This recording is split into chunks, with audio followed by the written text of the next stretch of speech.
Go. Manjushri, householder, why is your house empty? Why have you no servants? Vimalakirti, Manjushri, all Buddha fields are also empty. Manjushri, what makes them empty?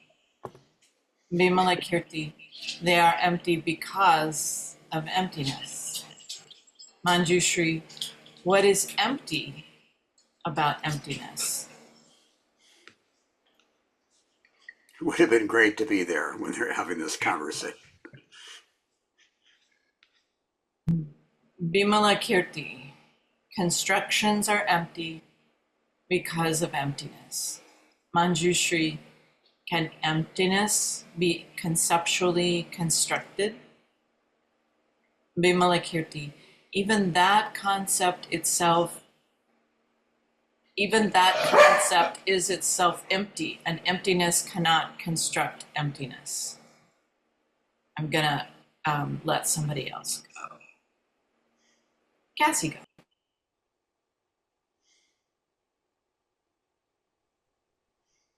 Manjushri, householder, where should emptiness be sought?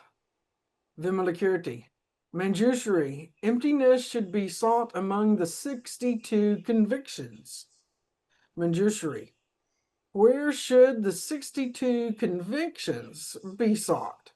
Vimalakirti, they should be sought in the liberation of the Tathagatas. Manjushri, where should the liberation of the Tathagatas be sought? Vimalakirti, it should be sought in the prime mental activity of all living beings. Manjushri, you ask me why I am without servants, but all Maras and opponents are my servants. Why? The Maras advocate this life of birth and death, and the Bodhisattva does not avoid life. The outsider opponents advocate convictions, and the Bodhisattva is not troubled by convictions. Therefore, all Maras and opponents are my servants. So I'm just wondering, they're not opponents of Mara, but they're people who challenge you. Is that the way others are reading that? Right. Like no bad parts. This is... Everyone is your opportunity Right. for liberation. Some are stickier than others, though. Sandpaper people. Donna, do you want to read tonight?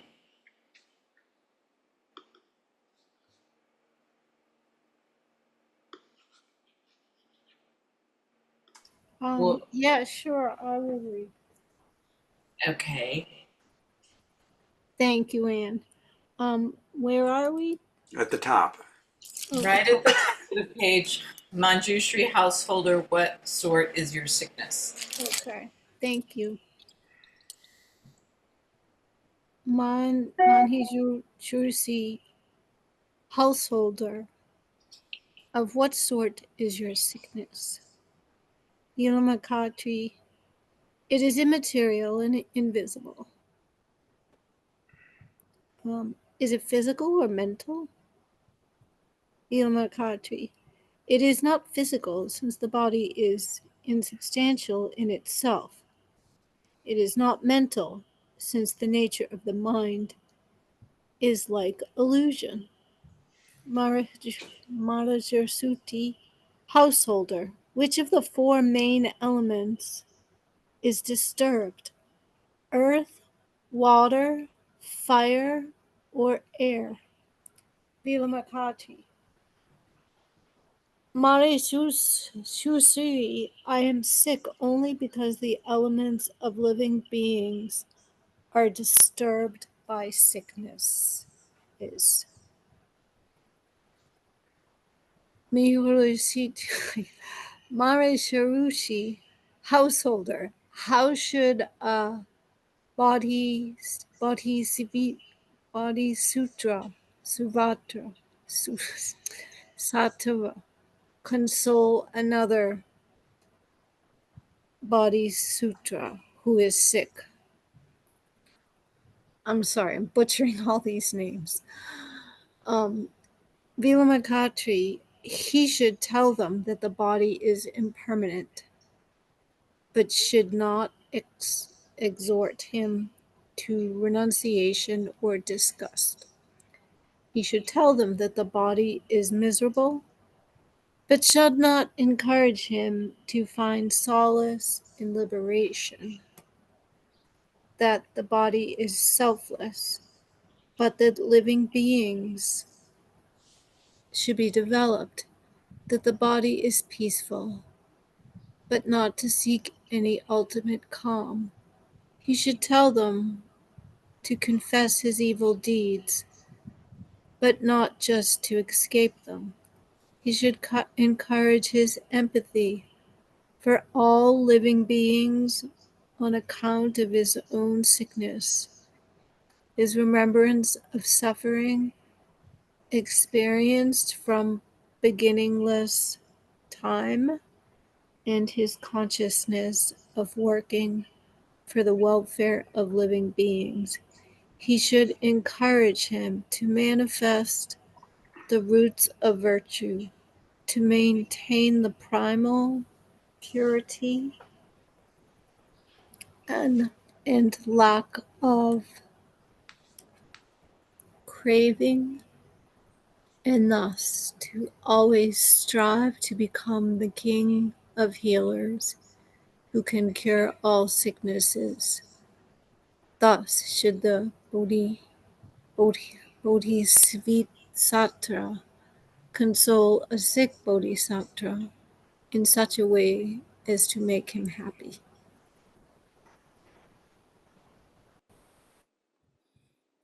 Okay. Manjushri asked, "Noble sir, how should a sick bodhisattva control his own mind?" Vimalakirti replied, "Manjushri, a sick bodhisattva should control his own mind with the following consideration. Sickness arises from total involvement in the process of misunderstanding from beginningless time.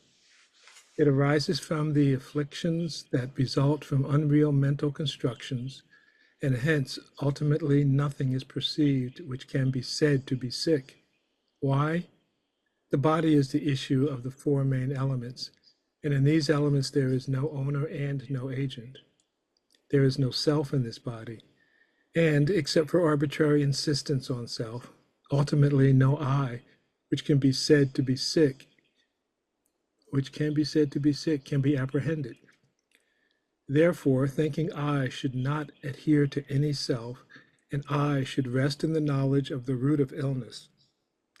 He should abandon the conception of himself as a personality and produce the conception of himself as a thing, thinking, this body is an aggregate of many things. When it is born, only things are born. When it ceases, only things cease. These things have no awareness or feeling of each other. When they are born, they do not think, I am born. When they cease, they do not think, I cease. Furthermore, he should understand thoroughly the conception of himself as a thing by cultivating the following consideration. Just as in the case of the conception of self, so the conception of thing is also a misunderstanding, and this misunderstanding is also a grave sickness.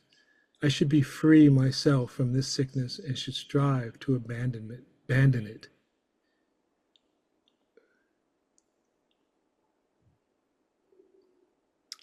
I'll do this last one. What is the elimination of this sickness? It is the elimination of egoism and possessiveness. What is the elimination of egoism and possessiveness? It is the freedom from dualism. What is freedom from dualism? It is the absence of involvement with either the external or the internal. What is absence of involvement with either external or internal? It is non-deviation, non-fluctuation, and non-distraction from sameness. What is sameness? It is the sameness of everything from self to liberation. Why? Because both self and liberation are void. How can both be void? As verbal designations, they both are void, and neither is established in reality. Therefore, one who sees such sameness makes no difference between sickness and voidness. His sickness is itself voidness, and that sickness as voidness is itself void. May we pause here? There's a lot in that paragraph. So I got probably 30% of it, but another 30% I'm making up stories. And another whatever's left, I don't do math well. I just don't get. So can we either read it again or someone share how they read each of those parts, or whatever creative way you want to engage? That would be very helpful. Sure, I'd be fine to read it again unless someone else wants to pick it up. I would suggest also to start from a few paragraphs above, because I feel like her. This is way above my pay grade. Okay, I can start with Vimalakirti replied. And Thank you. I'll just make this observation, and please correct me or assist me with this, but in summary, isn't it just basically saying all form is emptiness and all emptiness is form? He just takes you the long way home on this one, I think. That's a very concise and accurate explanation, I think. Everything is void of form. And everything is impermanent and so constantly changing, so you can't put your finger on anything, including when he started talking about the word thing. I'm like, you're making it a thing. You know, now you move from making it a self to making it a thing. And so it's the same self thing. It doesn't matter what you call it. But yes, let's if you don't mind, Ed. Sure.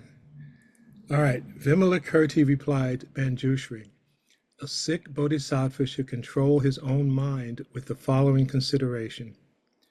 Sickness arises from total involvement in the process of misunderstanding from beginningless time. It arises from the afflictions that result from unreal mental constructions, and hence ultimately nothing is perceived which can be said to be sick. Why? The body is the issue of the four main elements, and in these elements there is no owner and no agent. There is no self in this body, and except for arbitrary insistence on self, ultimately no I, which can be said to be sick, can be apprehended.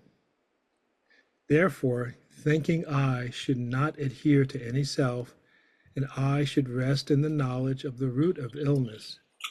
He should abandon the conception of himself as a personality and produce the conception of himself as a thing, thinking, this body is an aggregate of many things. When it is born, only things are born. When it ceases, only things cease. These things have no awareness or feeling of each other. When they are born, they do not think I am born. When they cease, they do not think I cease. So what happens in there? Like I get, oh, I'm born. I can't imagine saying, oh, I'm born. But I do think, oh, I cease. I do think that when I sit with people who are really close to engaging with that, they're thinking about ceasing. That's an interesting part. It's like we're not born like attached to an ego and a sense of I, but we develop that along the way.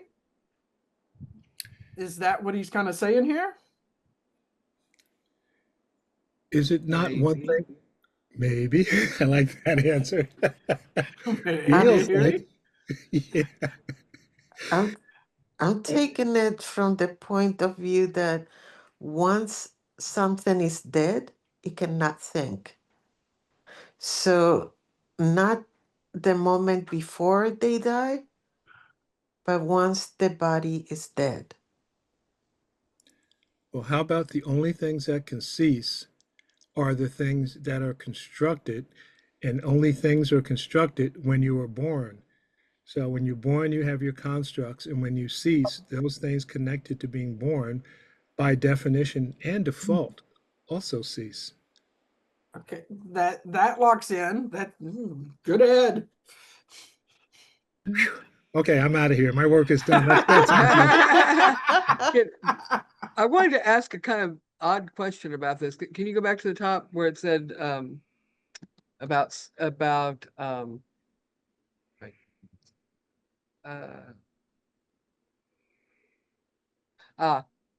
the body is the issue of the four main elements, and in these elements there is no owner and no agent. Is this use of the word issue similar to meaning child or born from or comes from? I think so. I think it means comes from or is created by. Yeah. I just didn't want to think I was confusing things even more than they already are. Yeah. Okay. Thank you.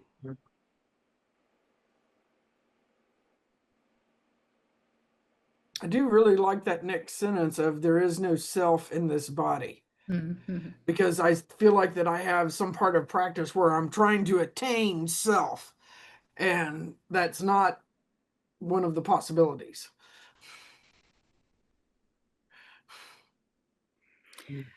Yet in part our practices, as they say in other traditions, find yourself to lose yourself. So unless we know all of those different constructs that our different internal parts create, until we're aware of them and can recognize those triggers and those stories we make up as just that, which is a way of finding ourselves, right? Getting in touch with those internal unconscious and conscious stories, then we can't really let go of that idea of self. So here's what Dogen said about self that you've probably heard. To study the Buddha way is to study the self. To study the self is to forget the self. To forget the self is to be actualized by myriad things. That's by everything else. Well, by all things. So you can't use small s self to gain enlightenment about big S self.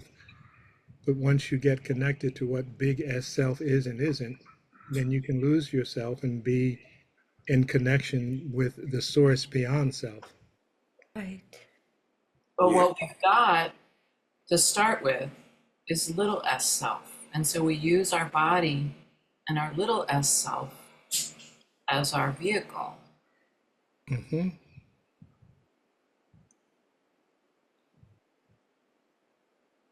And that's what makes it fun.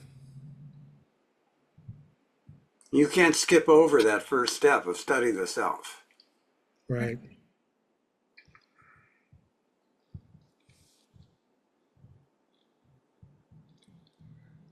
So are we good with rereading the paragraphs? Yeah. And who was next? I Ed, am. you said you were done, Ed, so I'm just helping you out here. Can we still finish reading the Yeah, two I'll last paragraphs? read these. Oh, thank you. Furthermore, he should understand thoroughly the conception of himself as a thing by cultivating the following consideration. Just as in the case of the conception of self, so the conception of thing is also a misunderstanding. And this misunderstanding is a grave sickness. I should free myself from this sickness and should strive to abandon it. What is the elimination of this sickness? It is the elimination of egoism and possessiveness. What is the elimination of egoism and possessiveness? It is the freedom from dualism. What is the freedom from dualism? It is the absence of involvement with either the external or the internal. What is the absence of involvement with either external or internal? It is non-deviation, non-fluctuation, and non-distraction from sameness. What is sameness? It is the sameness of everything from self to liberation. Why? Because both self and liberation are void. How could both be void?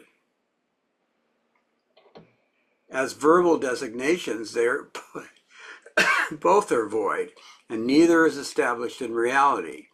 Therefore, one who sees such sameness makes no difference between sameness and voidness. His sickness is itself voidness, and that sickness is voidness, as voidness is itself void. I love that paragraph.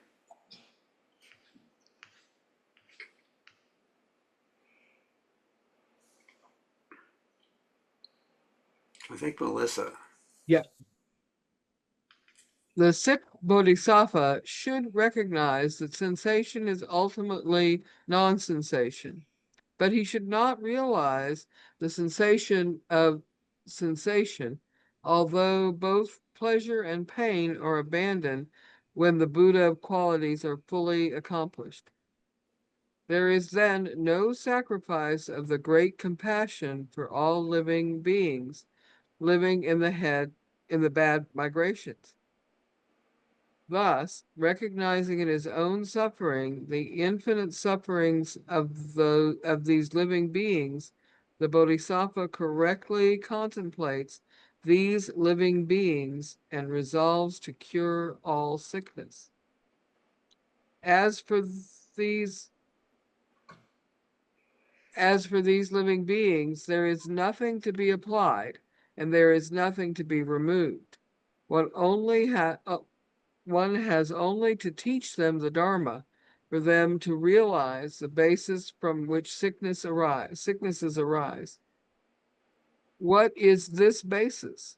It is object perception. To the extent that a basis of object perception is objectified, it is the basis of sickness. What is it that is objectified? The three realms of existence are objectified. What is the thorough understanding of the basis of that object perception? It is its non-perception, as one does not objectify a thing that is not perceived. What does one not perceive? One does not perceive the two views, the view of the self and the view of the other. Therefore, it is called non-perception.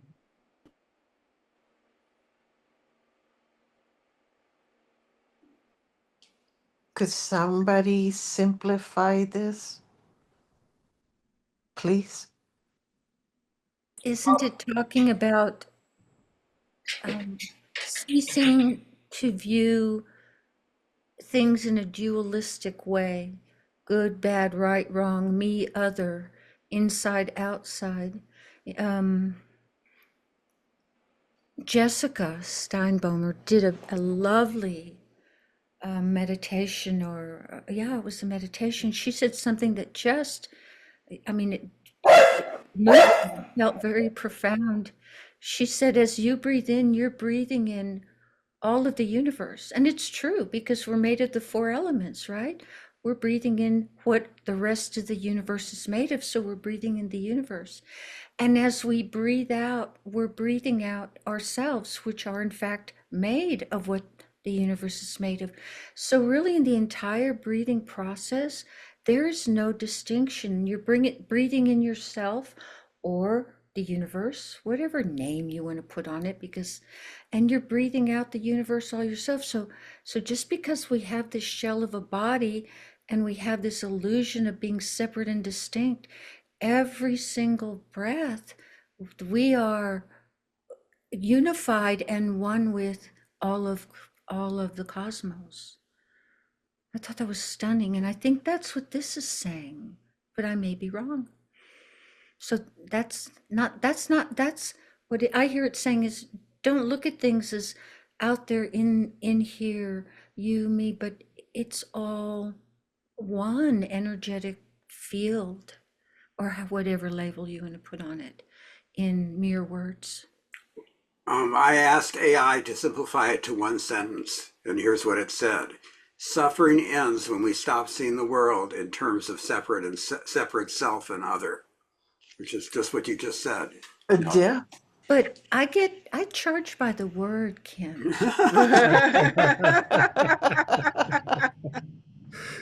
Thank you so much. That was very clever, Kim, to try that.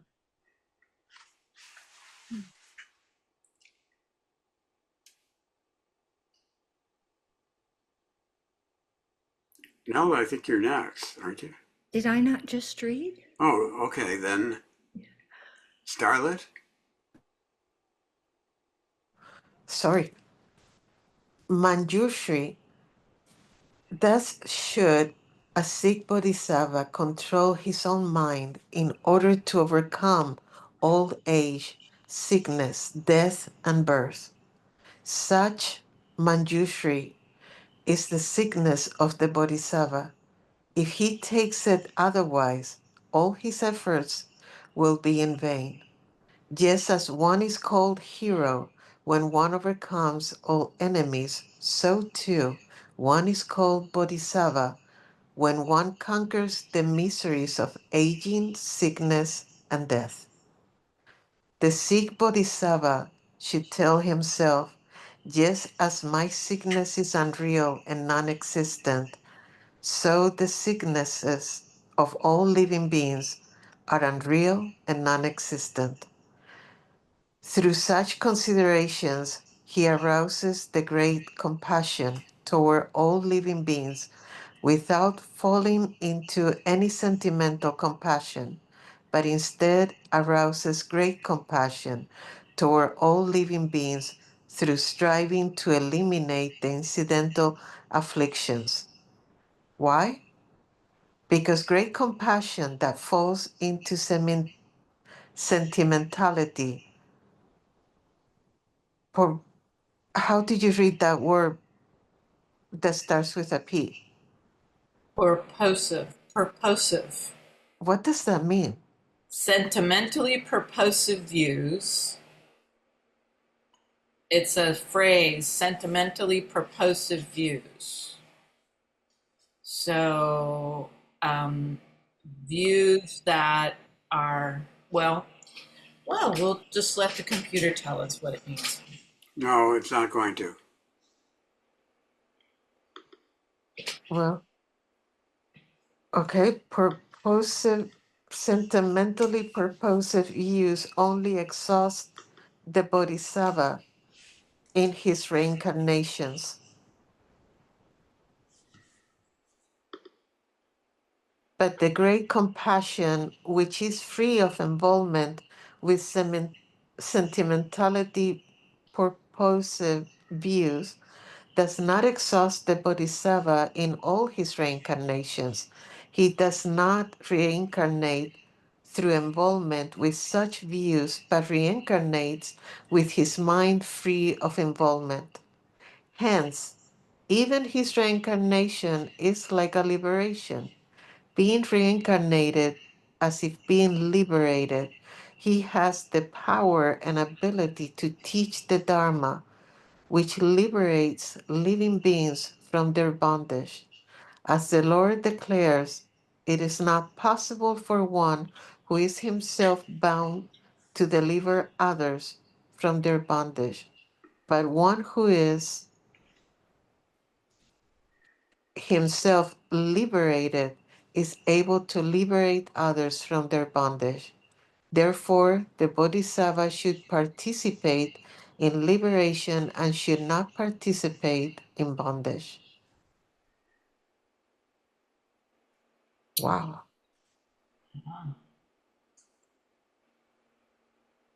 What is bondage? And what is liberation? To indulge in liberation from the world without employing liberative art is bondage for the bodhisattva. To engage in life in the world with full employment of liberative art is liberation for the bodhisattva. To experience the taste of contemplation, meditation, and concentration without skill in liberative art is bondage.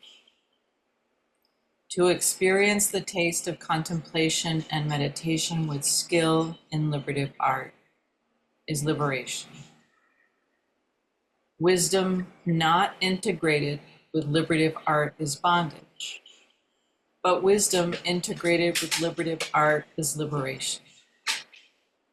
Liberative art is not integrated with wisdom is bondage, but liberative art integrated with wisdom is liberation.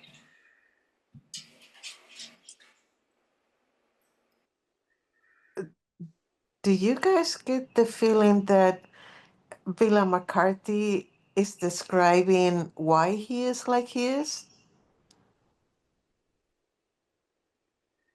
Because he's always explaining how to do things in this specific way that has to do with liberative art.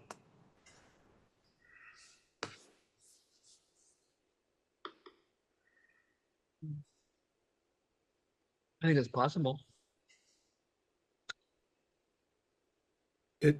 It kind of seems like he's building logical constructs. It's like saying, you know, if there's a tree in the yard, should there be water for the tree?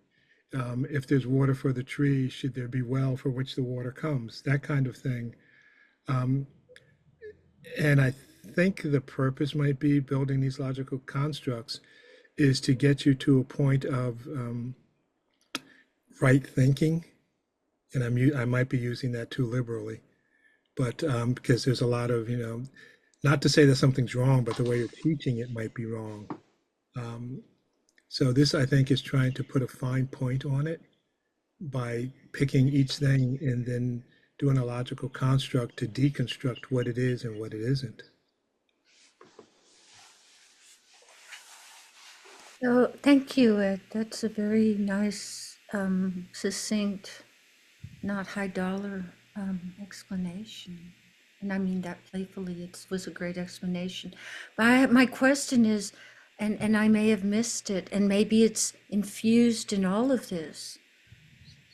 How does he, in his construct of defining liberative arts, define that? Did he define that earlier?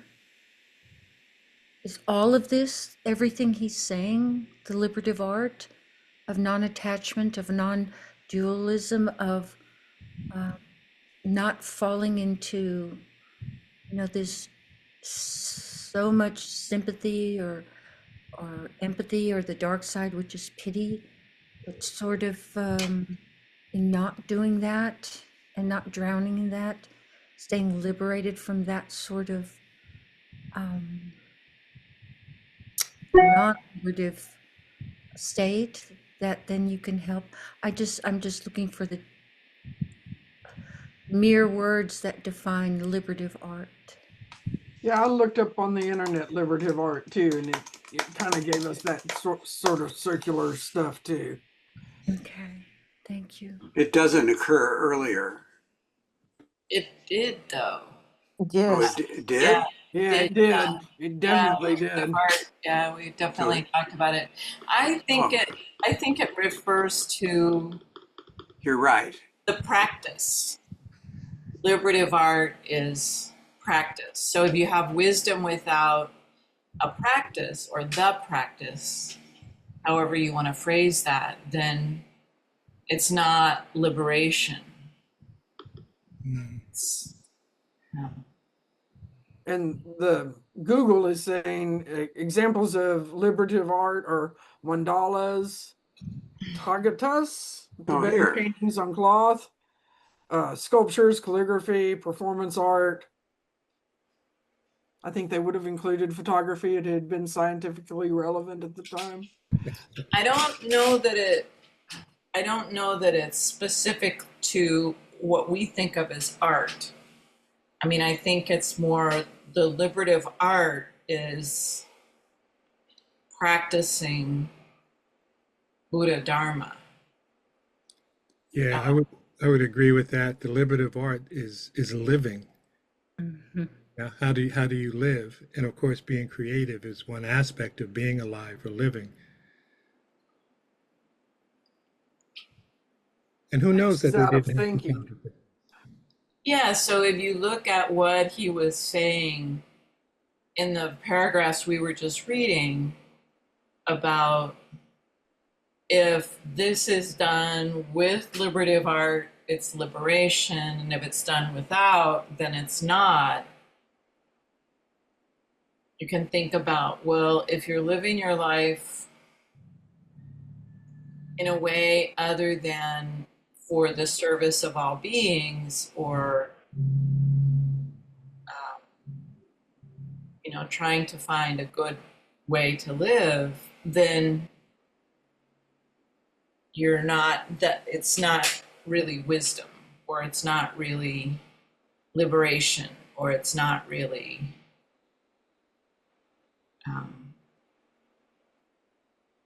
just the bondage.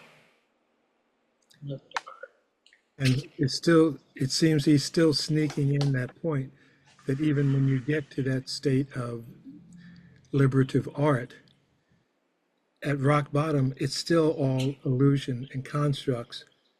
And, the duality of living a life from a liberative art perspective is not the end all and be all, because there is non duality underneath all of that.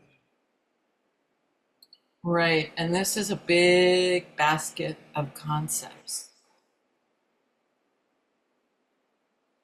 I think he's mentally trying to wear you out till you just agree. Okay, whatever you say, dude.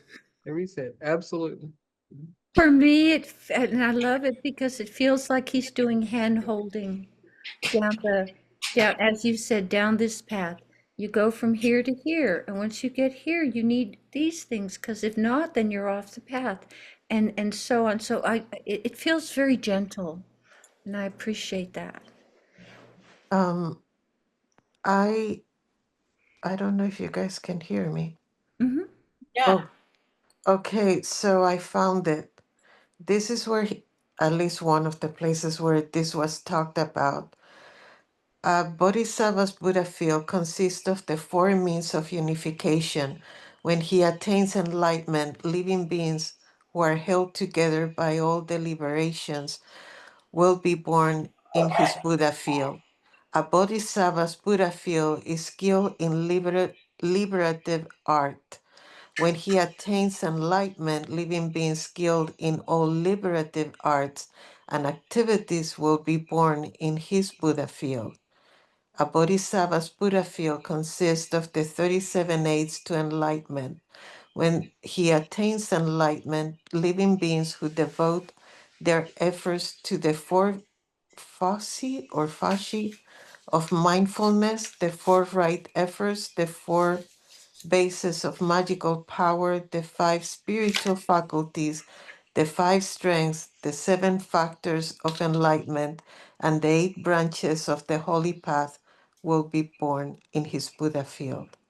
So I think the liberative arts has to do with liberating humanity through enlightenment.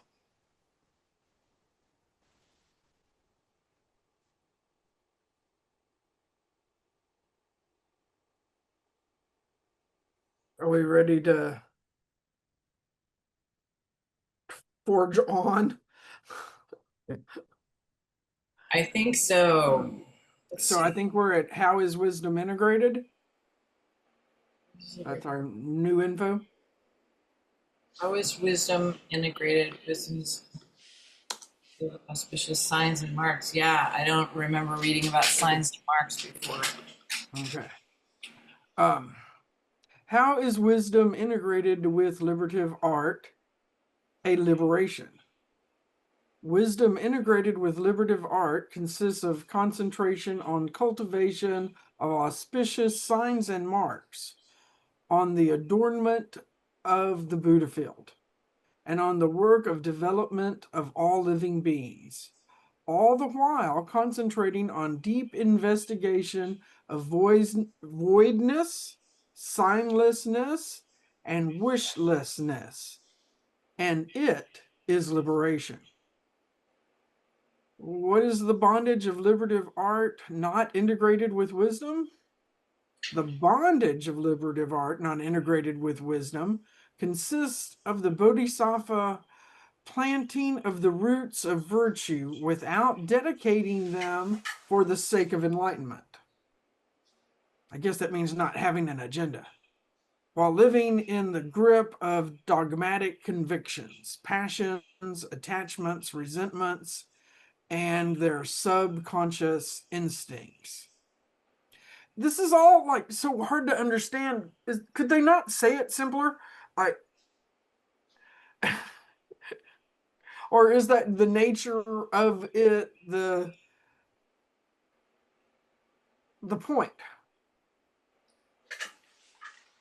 I think part of it's just the way that things were written and told in the time that it was written. I mean, it was kind of circular and saying it's this way because of X, and it's X because it's this way. Like, what is the bondage of liberative art not integrated with wisdom? Can't you just like say it right there? It not integrated. Like we've already established what it is. Yeah, we're going to say it again. Well, remember, we have another book that we're going to read that explains this in modern language, and that's awesome. Joan Sutherland's book on Vimalakirti. Yay. Okay. This is all Yay is right. setting the stage. And I had looked to see how long this was, and I was just like, oh, it's coming to a close. I want more of Vimalakirti. So I'm thrilled to hear there's a next chapter. A next book, yeah. The next book, yeah. She's a beautiful, clear writer, so I think Yay. everyone will like it.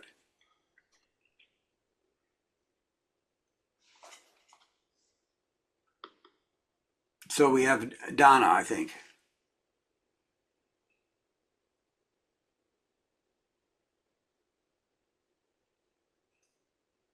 Okay, we have Ed. Okay. What is the liberation of liberative art integrated with wisdom?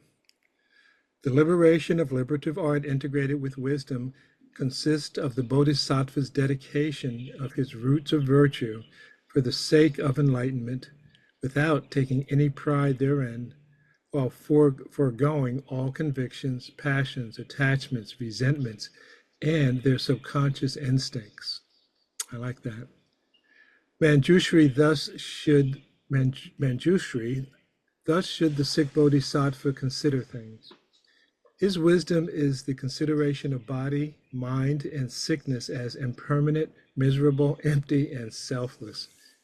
His liberative art consists of not exhausting himself by trying to avoid all physical sickness, and of applying himself to accomplish the benefit of living beings, without interrupting the cycle of reincarnations. Furthermore, his wisdom lies in understanding that body, mind, and sickness are neither new nor old, whether considered simultaneously or sequentially. And his liberative art lies in not seeking pacification or a cessation of body, mind, or sickness.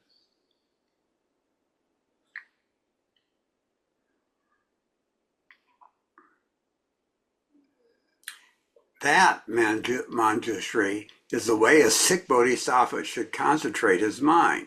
He should live neither in control of his mind nor in indulgence of his mind. Why? To live by indulging the mind is proper for fools, and to live in control of the mind is proper for the disciples.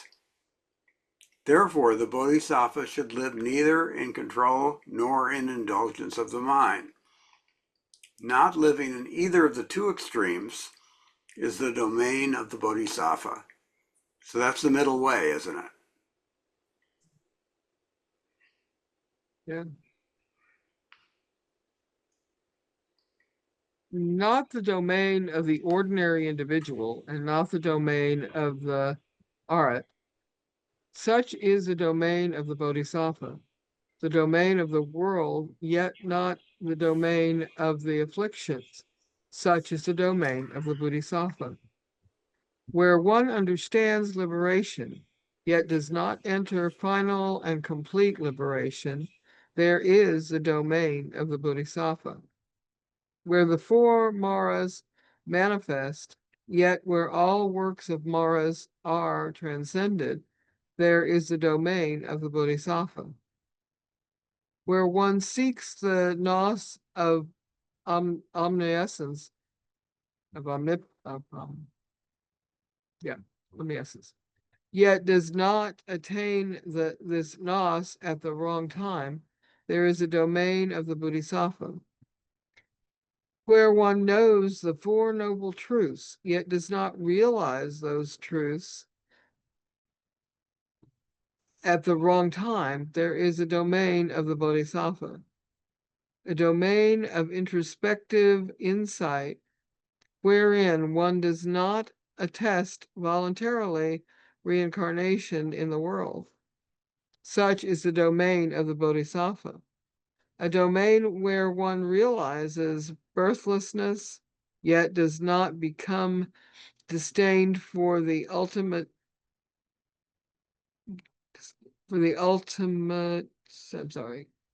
Such is the domain of the bodhisattvas, where one seeks relativity without entertaining any conviction, there is the domain of the bodhisattva. Where one associates with all beings, yet keeps free of all afflictive instincts, there is the domain of the bodhisattva. A domain of solitude with no place for exhaustion of the body and mind, such is the domain of the bodhisattva. The domain of the triple world, yet invisible from the ultimate realm, such is the domain of the bodhisattva. The domain of voidness, yet where one cultivates all types of virtues, such is the domain of the bodhisattva. The domain of singleness, virtues of singleness, where one keeps in sight of the deliverance of all living beings, such is the domain of the bodhisattva. The domain of wishlessness, where one voluntarily manifests lives in the world, such is the domain of the bodhisattva.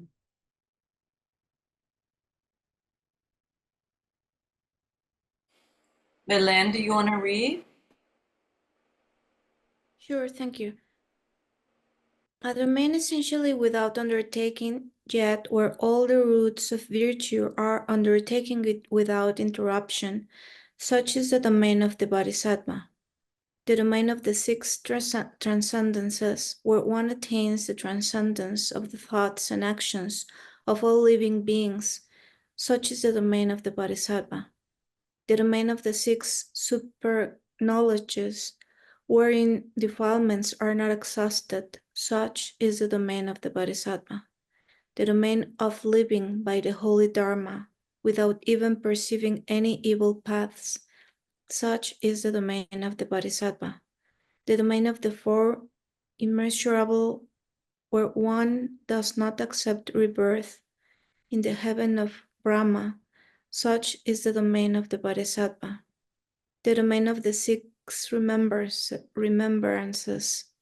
unaffected by any sort of defilement, such is the domain of the bodhisattva. The domain of contemplation, concentration, and absorption, where one does not reincarnate in the formless realms by force of this concentrations, and absorptions. Such is the domain of the Bodhisattva. The domain of the four foci of mindfulness, where body, sensation, mind, and things are not ultimately of concern. Such is the domain of the Bodhisattva. The domain of the four right efforts, where the duality of good and evil is not apprehended.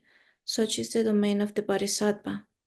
The domain of the four bases of magical powers, where they are effortlessly mastered. Such is the domain of the Bodhisattva. The domain of the five spiritual faculties, where one knows the degrees of the spiritual faculties of living beings. Such is the domain of the Bodhisattva. I want to stop here.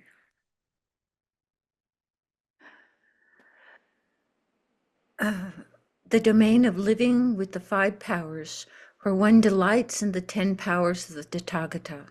Such is the domain of the Bodhisattva. The domain of perfection of the 7 factors of enlightenment, where one is skilled in the knowledge of fine intellectual distinctions. Such is the domain of the Bodhisattva. The domain of living by the Eightfold Path without even perceiving any evil paths. Such is the domain of the Bodhisattva. The domain of the cultivation of the aptitude for mental quiescence and transcendental analysis, where one does not fall into extreme quietism. Such is the domain of the Bodhisattva. The domain of the realization of the unborn nature of all things, yet of the perfection of the body, the auspicious signs and marks, and the ornaments of the Buddha. Such is the domain of the Bodhisattva. The domain of manifesting the attitudes of the disciples and the solitary sages without sacrificing the qualities of the Buddha.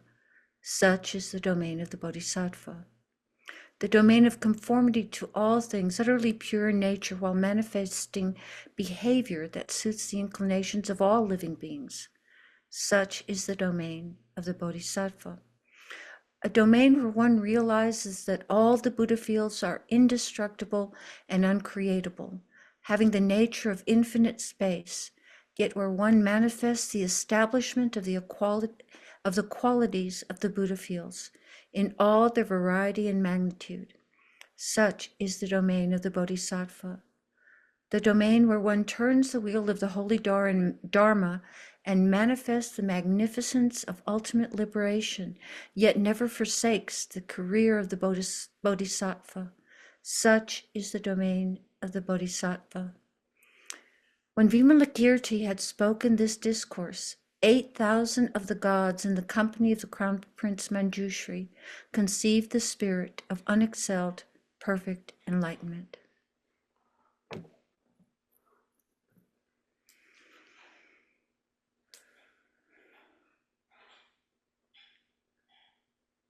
Sorry, I think that this is Cassie. Yay. Really about filling a void more than anything. Well, any of us are doing. Okay. So some of the I have the quotes, and then I kind of have my responses to the quotes, and it is blended here. Which I guess is the point of the evening, to be blended. Manjushri, what is empty about emptiness? Vimalakirti, constructions are empty because of emptiness. And then my end, the idea or concept of emptiness is everything except what I think about it. And then there is no self in this body except for the arbitrary insistence of self. Ultimately, no I. In close quote. Again, not about what I think. What happens if I stop putting my ideas on others, or let my beliefs and attitudes shape what I think the world is? And the next section is not two. One does not perceive the two views, the view of the self and the view of the other. This is called non-perception. So let's get down to atoms. There are no solid objects, just dense patterns whirling tightly together. We don't sit on cushions or furniture either. We just barely float above them. Even if our nervous system says we are touching something, we are melding with it. The we and the I have never been the nucleus. We are the electron. Therefore, and this is the quote again, the bodhisattva should live neither in control nor in indulgence of the mind. Not living in either one of the two extremes is the domain of the bodhisattva. And then my part, the backward step of control is fear. And we can't really control anything, certainly not old age and death or politics. I am not a slave to my emotions, one constant hijacking after another. I get to choose to be pulled by drama karma or be led by wisdom vow. Hearing the invitation to jump into the mess is just the invitation.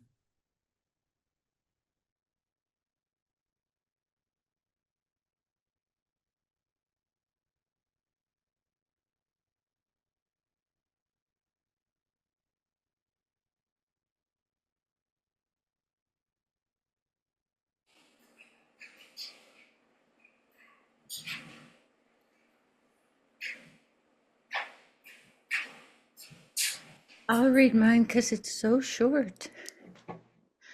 So that'll leave room for others. I'm not a writer. My style is PowerPoint. So this is what came up for me from this reading. First came the image of Kim Mosley's artwork from a previous class of intersecting Buddha fields. Then what came up for me was innumerable intersecting hearts, each representing love and compassion, with each heart made of a different colored thread, representing different, almost countless skills required to be an unbound bodhisattva. And then followed a brilliant white nothingness, a boundless nothingness, no constructs, no attachments to anything, no aversions to anything, no hopes, and certainly no attachment to attainment. Just this, brilliant white, just this, just all, held boundlessly together by compassion and love. And I'll end by saying that you've imprinted a statement on my heart, Cassie, Indulgences of the Mind. I read a book once called We Don't Have the Luxury of a Negative Thought. And so Indulgences of the Mind. And that's it. Thank you.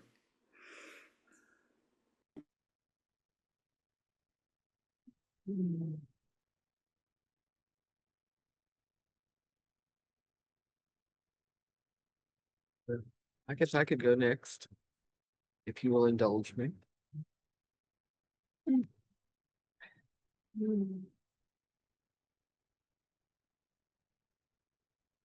My head spins, and it is, and it isn't. Believe, don't believe, reach out and touch, but know nothing is there. Learn all there is to know about an aspect of life, but know it's not real. Learn the precepts of Buddhism, but don't be bound by them. Know about the elements of water, wind, fire, etc., but know that they don't really exist. Touch, but know that what you feel isn't really there. That emptiness holds emptiness, but it isn't really empty except when it is.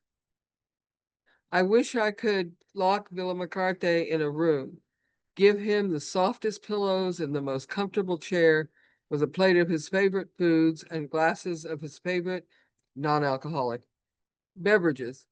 Then pull up an equally comfortable chair and my favorite foods and beverages and say, all right, now we talk.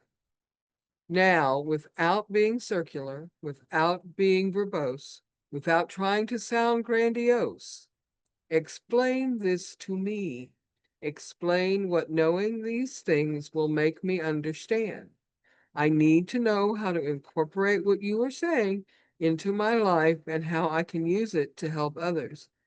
I would love to be one of the 5 million or however many get led to enlightenment. But I am afraid I will always be one of the teachers who is left behind to tell the story of meeting you.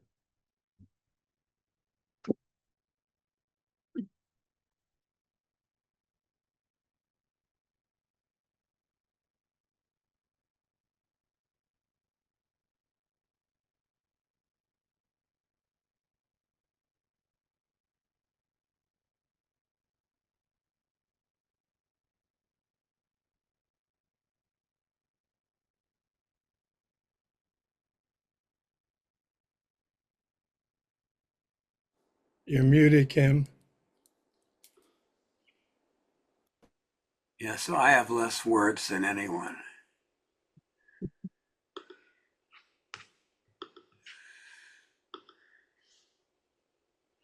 Ooh.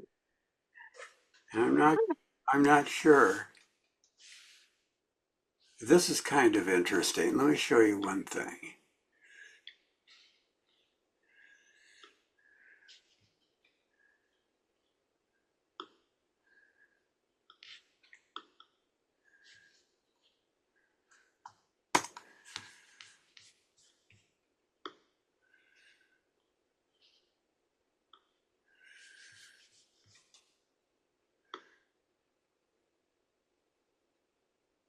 Are you still screen sharing? I see us. Wow. Now his picture is still there. It's just morphing itself through How color come I don't have representation. it anymore? I don't know why not. I see it also, Cassie. I see the picture. I just see us. Slide change your view to the one person. I have speaker, and that just Yeah. is your highlighted thing. Oh, Gallery, which is just us. Ah, I have another whole screen here. Okay, I found it. okay, good. Yay. This is wonderful, Kim. That hue and saturation slider bar is a lot of fun. Anyway, That's so that's exactly how I feel. show This you is my new like that. instrumentation. They're party favors for kids, and there's all these pens, and each one Uh-huh. different color.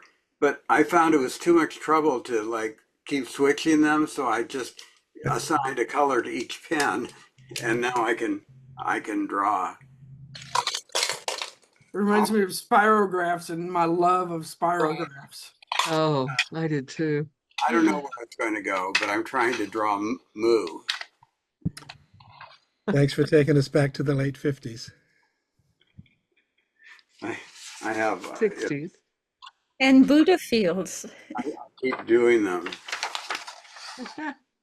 That's cool. That is so good, Kim. It's so much fun to scribble. Indeed. And there's this repetition when you hold a bunch of pens in the thing, where you get the same mark in different colors, Uh-huh. but maybe sometimes bigger and smaller. And so that's fun too. So it's learning this vocabulary that, Melissa, you said something really interesting about the precepts. You'll have to explain that in the precept class. Okay. Don't be bound by them, but know them, something like that. Don't know them, don't be bound by them. Yeah, where'd that come from?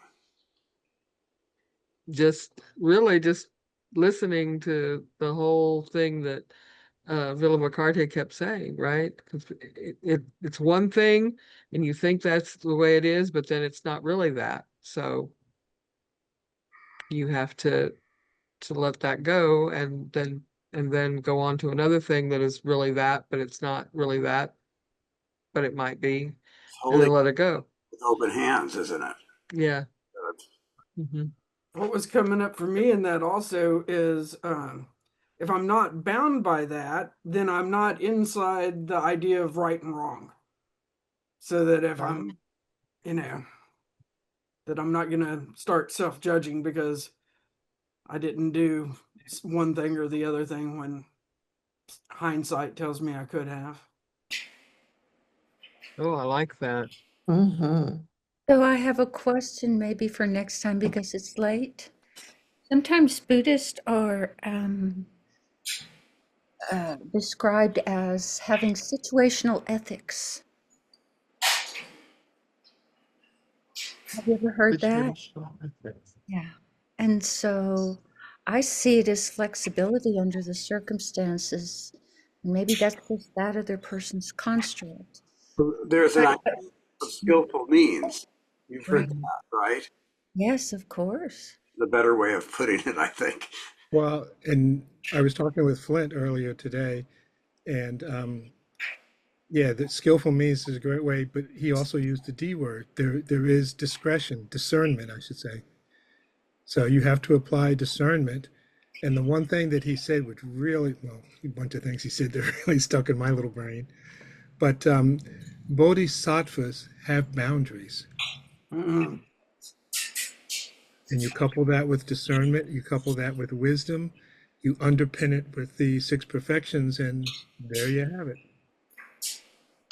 So if you met a homeless person, for example, as Kim and I did, at a restaurant one time, he's asking for money, and you can tell, or the man who we bought lunch for and said, "Do they serve beer here?"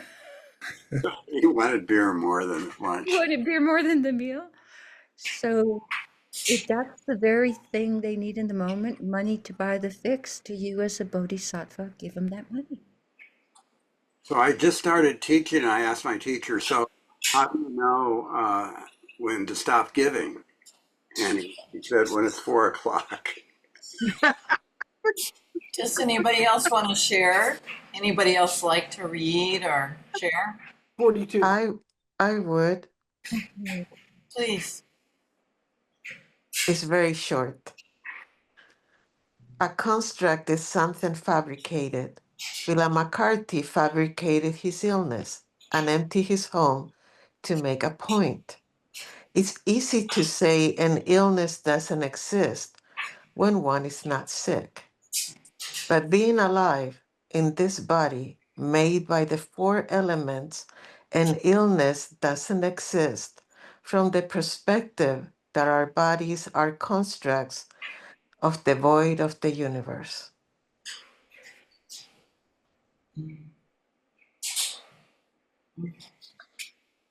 Thank you, Stro.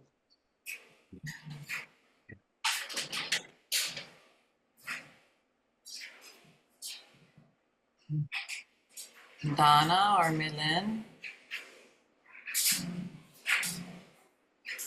Yeah, I'll kind of piggyback off Starlets, it seems to me. That basically I just wrote a bunch of little sentences. Sickness, not so empty. Pain is as real as any Buddha field.